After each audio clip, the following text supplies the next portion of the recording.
Hello बच्चों, so let's see this question. So the question says evaluate the following limits. तो यहाँ पर हमको एक लिमिट दी हुई है, उसको इवैल्यूएट करना है, यानी कि उसको सॉल्व करना है।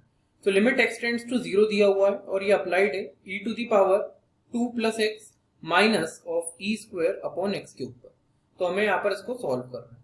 तो सॉल्व करने के लिए जो हमारा यहाँ पर की कंसेप्ट होगा, तो इस क्वेश्चन को सॉल्व करने के लिए जो हमारा की कंसेप्ट होगा, द की concept to solve this question is, हम यहाँ पर स्टैंडर्ड लिमिट, एक फॉर्मूला होता है हमारा ऐसे स्टैंडर्ड लिमिट होता है जो कि हम स्पेशल लिमिट्स में देखते हैं, उसका यूज करेंगे। तो मान लीजिए कि आपके पास लिमिट x टेंड्स टू 0 है और ये अप्लाइड है e to the power x minus 1 upon x के ऊपर। तो इसका रिजल्ट डायरेक्ट है, ये अपने आप में एक फॉर्मूला है, ये एक स्टैंडर्ड लिमिट होती है जिसका रिजल्ट 1 आता है। तो हम इसी का जो रिजल्ट है इसको एज अ की कंसेप्ट यूज करेंगे टू सॉल्व दिस क्वेश्चन। तो आइए अब हम हमारे की कंसेप्ट को इम्प्लीमेंट करते हैं और क्वेश्चन को सॉल्व करते हैं। तो हमको दिया हुआ है that limit is x tends to 0 और ये अप्लाइड है e to the power 2 plus x minus of e square upon x के ऊपर।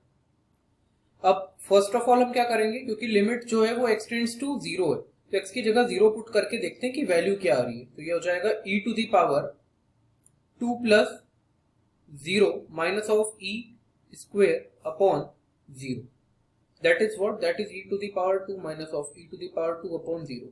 तो ये कितना आ जाएगा, 0 अपॉन 0, और 0 अपॉन 0 क्या होता है, ये हमारा इनडिटरमिनेट फॉर्म होता है।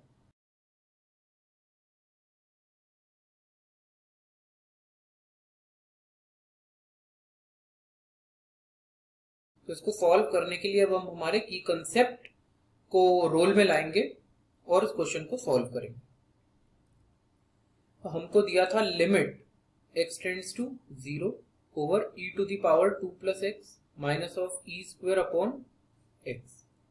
अब सॉल्व करने के लिए सबसे पहले तो आप यहाँ पर ध्यान से देखिए, e to the power 2 plus x है, तो हम इसको क्या लिख सकते हैं, हम इसको लिख सकते हैं प्रॉपर्टी ऑफ एक्सपोनेंट जो होती है हमारी, जो प्रॉपर्टी होती है e to the power m into A to the power n। तो ये बराबर होता है A to the power m plus n। जब बेस सेम हो तो पावर एड अप हो जाती है। तो यहाँ पर सिमिलरली हम स्प्लिट भी कर सकते हैं। हमको e to the power 2 plus x दिया है, इसको लिख सकते हैं e to the power 2 into e to the power x minus of e to the power 2 upon x, और लिमिट वही रहेगी, limit is x tends to 0। अब एक काम कीजिए, आप e स्क्वायर को कॉमन ले लीजिए। तो ई स्क्वायर को कॉमन ले लेते हैं, तो ब्रैकेट में e to the power x minus 1 upon x बचेगा और लिमिट वही रहेगी, limit is still x tends to 0। अब ई स्क्वायर जो है वो कांस्टेंट है, तो इसको आप ना लिमिट के बाहर ले लीजिए। तो इसको हम बाहर ले लेते हैं लिमिट के, तो ये हो जाएगा हमारे पास ई स्क्वायर और limit x tends to 0 over e to the power x minus 1 upon x। अब जैसा कि हमने की कंसेप्ट में देखा था, ये अपने आप में एक स्टैंडर्ड रिजल्ट है। लिमिट x टेंड्स टू जब 0 रहती है over e to the power x minus 1 upon x, तो इसकी वैल्यू क्या होती है, इसकी वैल्यू 1 होती है। तो यहाँ पे हमारे पास आ जाएगा E square into 1। E square into 1 कितना होता है, E square.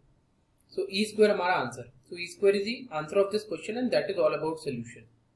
I hope you understood the solution well. Wish you best of luck, and with this, thank you.